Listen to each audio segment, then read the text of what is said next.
Hi friends, welcome to Somo competitive guidance. ఈరోజు వీడియోలో చాలామంది సబ్స్క్రైబర్స్ అడిగినటువంటిది గ్రాడ్యుయేట్స్ ఎమ్మెల్సీ ఎలక్షన్ సంబంధించినటువంటి ఓటింగ్ రిజిస్ట్రేషన్ ఎట్లా చేసుకోవాలనేటువంటిది చాలామంది అడగడం జరిగిందండి. దానికి సంబంధించినటువంటి వీడియోతో మేము ముందుకు రావడం జరిగిందనమాట.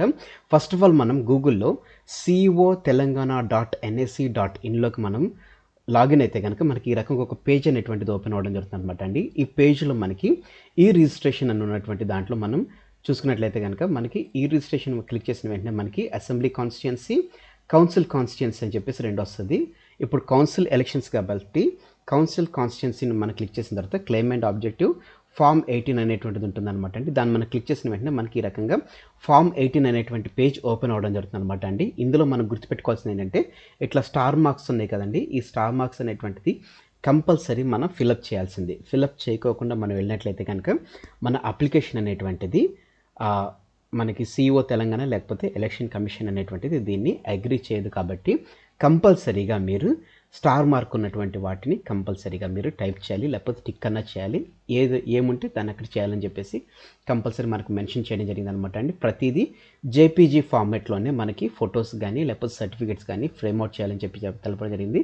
ఫోటో వచ్చేసి 100 KB, అదే రకంగా సర్టిఫికేట్ చూసుకున్నట్లయితే కనుక 200 KB ఉండాలని చెప్పేసి తెలపడం జరిగింది అనమాట అండి. అంటే 200 KB లోపు సర్టిఫికేట్, అదే రకంగా ఫోటోగ్రాఫ్ చూసుకున్నట్లయితే కనుక 100 KB లోపు మనకి ఫోటోగ్రాఫ్ అనేటువంటిది ఉండాలని చెప్పేసి మనకి ఆల్రెడీ మనకి ఎలక్ట్రల్ నుంచి మనకి పూర్తిగా ఇన్ఫర్మేషన్ అనేటువంటిది రావడం జరిగింది అనమాట. ఇప్పుడు మనం ఫామ్ ఫిల్లింగ్లోకి మనం వెళ్ళిపోదాం. ఫస్ట్ ఆఫ్ ఆల్ మనకి ఇక్కడ to the electoral register officer అని చెప్పేసి ఉంది. గ్రాడ్యుయేట్ కాన్స్టిట్యుయెన్సీ ఏ కాన్స్టిట్యుయెన్సీకి మనకు అప్లై చేస్తున్నాం అని చూసుకున్నట్లయితే ప్రస్తుతం మనం చూసుకున్నట్లయితే వరంగల్, ఖమ్మం, నల్గొండ వీటికి సంబంధించినటువంటి ఎలక్షన్స్ జరుగుతుంది. కాబట్టి సో మనకి ఇప్పుడు ఈ 3 కాన్స్టిట్యుయెన్సీస్ అనేటువంటిది మనకి ఓపెన్ అవ్వడం జరిగింది అనమాట. దీంట్లో మనం ఏ డిస్ట్రిక్ట్కి చెందినటువంటి వారం అనేటువంటిది మీరు పెట్టుకొని, నేను జస్ట్ ఫార్మాలిటీగా నేను పెట్టుకుంటూ వెళ్ళిపోతున్నాను మీకు అర్థం కావడం గురించి అని చెప్పేసి.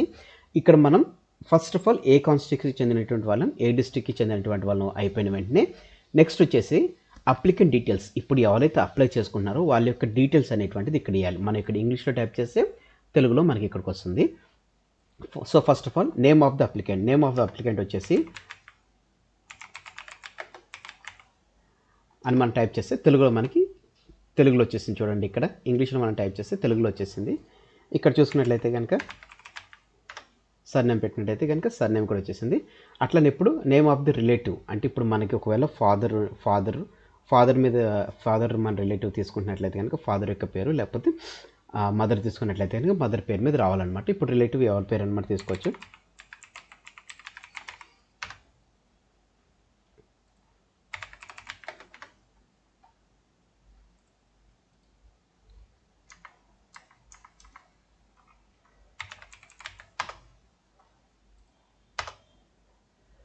సో ఇక్కడికి వచ్చేసిన తర్వాత ఇప్పుడు gender of application, A gender apply చేస్తుందని చూసుకున్నట్లయితే కనుక అది మనం సెలెక్ట్ చేయాలి. ఏ జెండర్ అయితే ఆ జెండర్ అక్కడ మనం సెలెక్ట్ చేయాలి. మేల్ అయితే మేల్, ఫీమేల్ అయితే ఫీమేల్, థర్డ్ జెండర్ అయితే థర్డ్ జెండర్ అనేటువంటిది.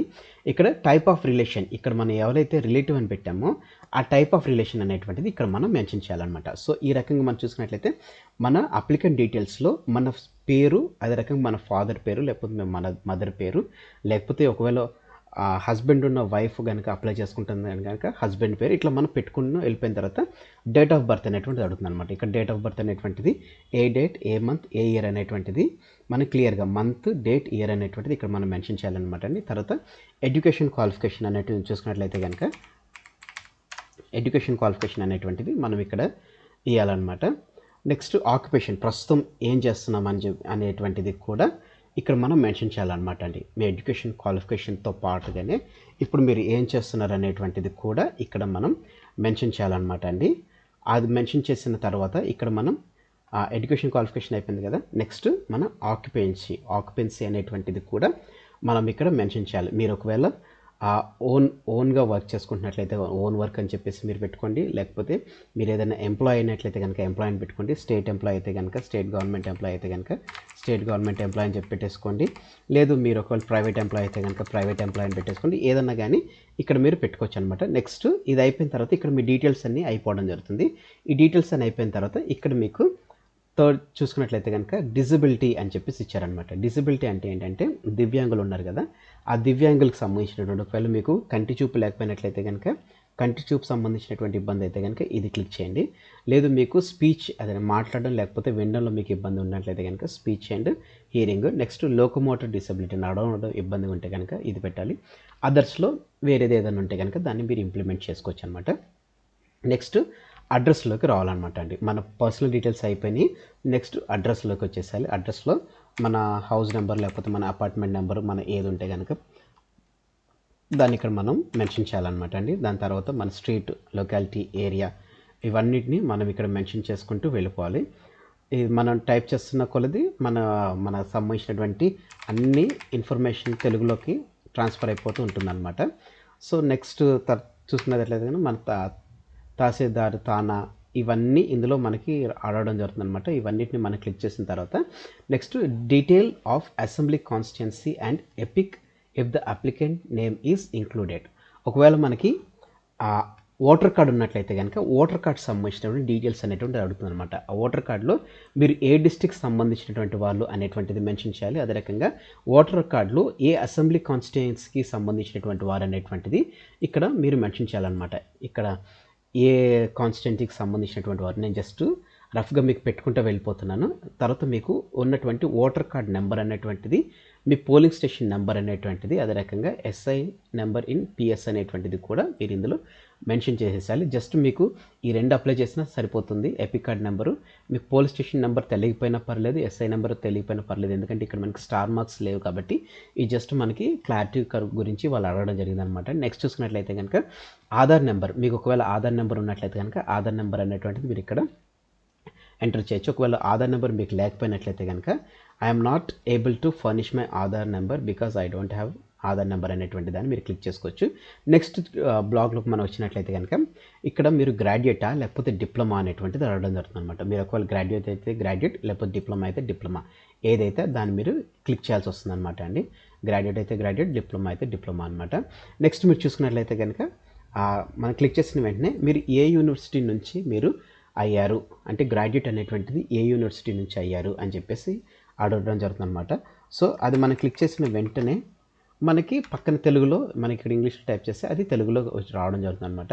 మీరు ఏ ఇయర్లో మీ గ్రాడ్యుయేషన్ అనేటువంటిది పూర్తి చేశారు అనేటువంటిది ఇక్కడ మంత్, డేట్, ఇయర్ అనేటువంటిది మెన్షన్ చేయాలి. అదే రకంగా I'm in position of diploma certificate in అంటే మనం ఏ క్యాడర్లో మనం సర్టిఫికేట్ అనేటువంటిది పొందుకున్నాము అనేటువంటి దాంతో పాటుగానే విచ్ క్వాలిఫికేషన్ మన పాస్ అయిన డిప్లొమాకి సంబంధించినటువంటి దానికి సంబంధించినటువంటి ఇన్ఫర్మేషన్ అనేటువంటిది ఇక్కడ మనం మెన్షన్ చేయాలన్నమాట అండి. ఆ తర్వాత మీరు మీ యొక్క ఫోటోగ్రాఫ్ ఉంటుంది కదా, ఆ ఫోటోగ్రాఫ్ అనేటువంటి స్కాన్ చేసుకుని జేపీజీ ఫార్మాట్లో, గుర్తుపెట్టుకోండి జేపీజీ ఫార్మాట్లో 100 KB కంటే తక్కువ ఉన్నటువంటి ఫైల్లో దీన్ని మనం సెండ్ చేయాలి. అక్కడ మనకి డిస్ప్లే అనేటువంటిది వస్తుంది కింద పార్ట్లో. నెక్స్ట్ మన సర్టిఫికేట్ అనేటువంటిది 200 KB లోపు రెజల్యూషన్లో మనం చేసుకున్నట్లయితే చేసుకుని సేవ్ చేసుకున్నట్లయితే ఇక్కడ మన సర్టిఫికేట్ ఏదైతే మన గ్రాడ్యుయేట్ కానీ డిప్లొమా సర్టిఫికేట్ అనేటువంటిది ఇక్కడ మనకి డిస్ప్లే అవ్వడం జరుగుతుంది అనమాట అండి. అది అయిపోయిన తర్వాత my name has not been included in the electoral for this or any graduate constituency. ఇప్పుడు మనం ఏదైతే ఎలక్ట్రల్ చేస్తున్నామో ఈ ఎలక్ట్రల్ అనేటువంటిది నా పేరు అనేటువంటిది ఈ కాన్స్టిట్యున్సీ కానీ లేకపోతే ఇతర ఏ కాన్స్టిట్యున్సీలో కానీ నా పేరు లేదు అనేటువంటి దానికి సంబంధించినటువంటి డిక్లరేషన్ తోటి ఇది వేయడం జరుగుతుంది అనమాట. My name has been included in the electoral. ఒకవేళ మీ నేమ్ దేంట్లో లేకపోతే కనుక ఇది క్లిక్ చేయండి. ఒకవేళ ఉంటే కనుక ఎందులో ఉందనేటువంటిది మీరు సెలెక్ట్ చేసి ఆ డిస్ట్రిక్ట్ అనేటువంటిది ఏంటి, తర్వాత మీ మొబైల్ నెంబర్ అనేటువంటిది కంపల్సరీ ఏంటండి. మీ మొబైల్ నెంబర్ వేయడం ద్వారా మీకు దానికి సంబంధించినటువంటి ఏమైనా అప్డేట్స్ ఉన్నా కానీ మీ మొబైల్ నెంబర్స్కి ఇవ్వడం జరుగుతుంది. మీ మెయిల్ ఐడి క్లిక్ చేయడం ద్వారా ఇవ్వడం ద్వారా కూడా ఏమన్నా అప్డేట్స్ ఉంటే కనుక మీకు డైరెక్ట్గా మీ మెయిల్ ఐడికి ఇవ్వడం జరుగుతుంది అనమాట. తర్వాత ఇచ్చినటువంటి క్యాప్చా అనేటువంటిది మనం ఇక్కడ మెన్షన్ చేయాలన్నమాట అండి. ఇచ్చినటువంటి క్యాప్చా మనం ఎంటర్ చేయడంతో సో ఇక్కడతోటి మనకి ఫామ్ ఫిల్లింగ్ అనేటువంటిది అయిపోతుంది. అయితే సబ్మిట్ చేసే ముందు ఒక్కసారి మీరు గోత్రూ అవ్వండి. ఏమన్నా మీరు తప్పు రాశారా లేకపోతే తప్పు చేశారా అనేటువంటిది ఒక్కసారి మీరు గోత్రూ అయిన తర్వాత, అంటే మీరు కరెక్ట్ కాన్స్టిట్యున్సీ లేకపోతే డిస్ట్రిక్ట్ అనేటువంటిది కరెక్ట్గానే పెట్టారా, మీ పేరు కరెక్ట్గా ఉందా, తెలుగులో ఏమైనా చేంజెస్ చేయాలా అనేటువంటి దాన్ని చూసుకుని తర్వాత మీ డేట్ ఆఫ్ బర్త్ కానీ మీ క్వాలిఫికేషన్ కానీ మీ ఆక్యుపేషన్ అనేటువంటిది ఏమన్నా చేంజ్ అయిందా లేకపోతే అంతా కరెక్ట్గానే ఉందా అనేటువంటిది మీరు చూసుకుని తర్వాత ఇక్కడ ఒకవేళ డిసేబిలిటీ ఉన్నవారు డిసేబిలిటీ దాని మీద క్లిక్ చేయండి. తర్వాత మీ అడ్రస్ అనేటువంటిది కరెక్ట్గా ఉందా లేదా అని చెప్పి చూసుకొని తర్వాత మీ యొక్క ఓటర్ ఐడి ఏదైతే ఉందో ఓటర్ ఐడికి సంబంధించిన ఇన్ఫర్మేషన్ ఏంటి. ఒకవేళ మీ ఆధార్ ఉన్నట్లయితే కనుక ఇది చెక్ చేసుకోండి, ఆధార్ నెంబర్ కరెక్ట్ ఉందా లేదా అనేటువంటిది.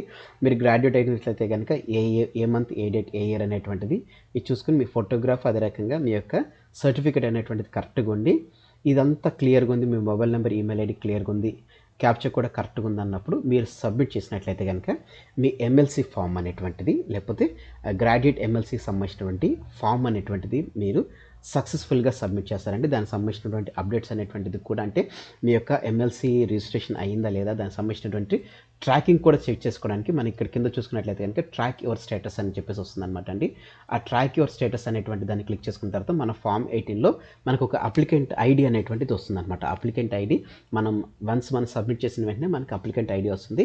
అప్లికెంట్ ఐడిని చూసుకొని దాన్ని ఇక్కడ పెట్టి ఆ ఐడిని ఇక్కడ మనం క్లిక్ చేసి గెట్ అప్లికేషన్ స్టేటస్ అని చూసుకున్నట్లయితే కనుక మనది అప్రూవ్ అయిందా అప్రూవ్ కాలేదనేటువంటిది వస్తుందన్నమాట. సో ఫ్రెండ్స్ ఇదండి ఎమ్మెల్సీ ఓటర్ రిజిస్ట్రేషన్ సంబంధించినటువంటి పూర్తి వివరాలతో కూడినటువంటి వీడియో. హోప్ ఈ వీడియో మీకు నచ్చింది అనుకుంటున్నాను. ఇంకా ఎవరైతే ఇటువంటి ఎమ్మెల్సీ ఎలక్షన్ సంబంధించినటువంటి ఓటర్కి సంబంధించినటువంటి రిజిస్ట్రేషన్ చేసుకోలేదు వెంటనే చేసుకోండి. 11th నుంచి రిజిస్ట్రేషన్ అనేటువంటి స్టార్ట్ అవుతుంది. కంపల్సరీ రిజిస్ట్రేషన్ చేసుకోండి. రిజిస్ట్రేషన్ చేసుకున్న తర్వాత మీకు ట్రాక్ దాంట్లో చూసుకున్నట్లయితే కనుక మీకు దానికి సంబంధించినటువంటి అంటే మనం చేసినటువంటి అప్లికేషన్ సంబంధించినటువంటి ట్రాకింగ్ వస్తుంది. మీకు ఒకవేళ వెంటనే చేసేసుకున్నట్లయితే కనుక మీకు ఆ ఎమ్మెల్సీ ఓటర్ సంబంధించినటువంటి మీకు ఐడి కూడా వచ్చేస్తుంది. కాబట్టి మీరు ఓటు వేయడానికి అర్హులుగా ఉండడం జరుగుతుంది అనమాట అండి. గుర్తుపెట్టుకోండి, ఈ ఎమ్మెల్సీ ఎలక్షన్స్ అనేటువంటిది మనం చూసుకున్నట్లయితే కనుక ప్రస్తుతం జరుగుతుంది వరంగల్, ఖమ్మం, నల్గొండ డిస్ట్రిక్ట్స్లో మాత్రమే జరుగుతుంది. వీటికి ఎవరన్నా ఇందులో ఉన్నటువంటి ఈ డిస్ట్రిక్ట్స్లో ఉన్నటువంటి వారు ఎవరైనా ఒకవేళ మన వీడియో చూస్తున్నట్లయితే కనుక ఈ కాన్స్టిట్యున్సీలో ఉన్నవారు మీరు వెంటనే వీడియోని పూర్తిగా చూడండి, మీ ఫ్రెండ్స్ అండ్ ఫ్యామిలీస్ కూడా షేర్ చేయండి. Thanks for watching the video. Have a nice day. Bye.